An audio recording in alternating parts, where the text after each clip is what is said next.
ప్రియమైన సహోదర సహోదరీలారా, ప్రభువైన యేసుక్రీస్తు నామములో మీ అందరికీ వందనములు.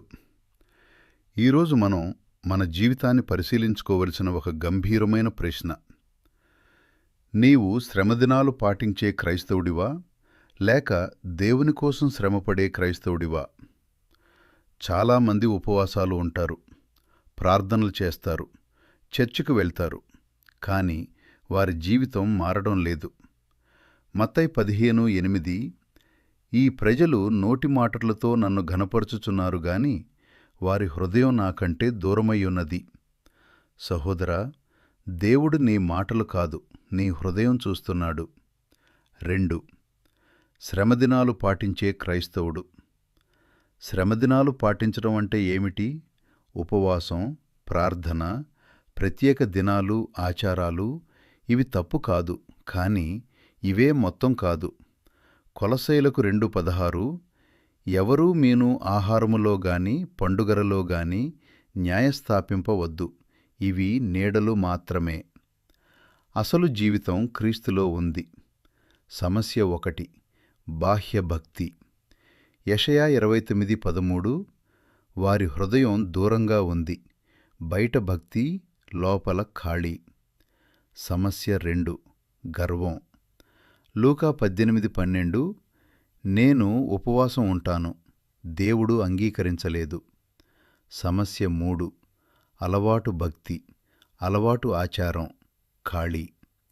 2 తిమోతికి 3:5 దైవభక్తి రూపమును కలిగియుండి శక్తిని నిరాకరించువారు. 3 శ్రమపడే క్రైస్తవుడు. ఇప్పుడు నిజమైన క్రైస్తవుడు ఎవరు? లూకా 9:23 తన శిలువను ఎత్తుకొని నన్ను అనుసరించుము. ఇది ఒకరోజు కాదు, ఇది ప్రతిరోజు. లక్షణాలు. 1 శిలువ మోసే జీవితం గలతీయులకు. 2:20 నేను క్రీస్తుతో శిలువ వేయబడ్డాను, నా ఇష్టం చనిపోవాలి. 2 శరీరాన్ని నియంత్రణ.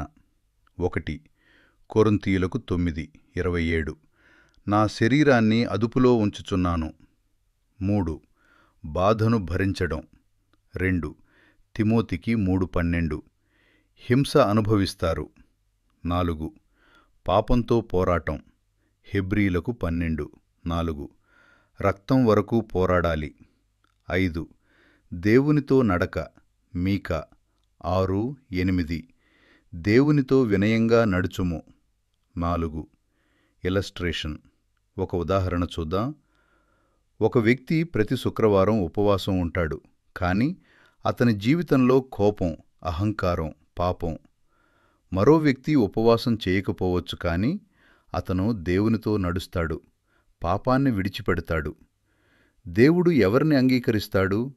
కీర్తనలు 51:17 విరిగిన హృదయమును దేవుడు తృణీకరించడు.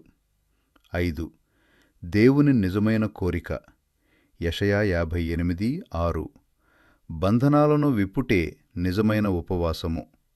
దేవుడు కోరేది మార్పు, పవిత్రత, ప్రేమ. యోహాను 4:23 ఆత్మతోనూ సత్యముతోనూ ఆరాధించాలి. 6 వార్నింగ్. మత్తయి 7:22-23 వరకు ప్రభువా ప్రభువా అన్నవారు నేను ఎరుగను ఎందుకు? జీవితం లేదు, కేవలం ఆచారం మాత్రమే. ఈరోజు దేవుడు నిన్ను పిలుస్తున్నాడు. ఆచారం విడిచిపెట్టు, నిజమైన జీవితం ప్రారంభించు. ప్రార్థిద్దాం. ప్రభువా, నా హృదయాన్ని మార్చు, నిజమైన శ్రమలో నడిపించు. ప్రతిరోజు శిలువ మోసే కృప ఇవ్వు.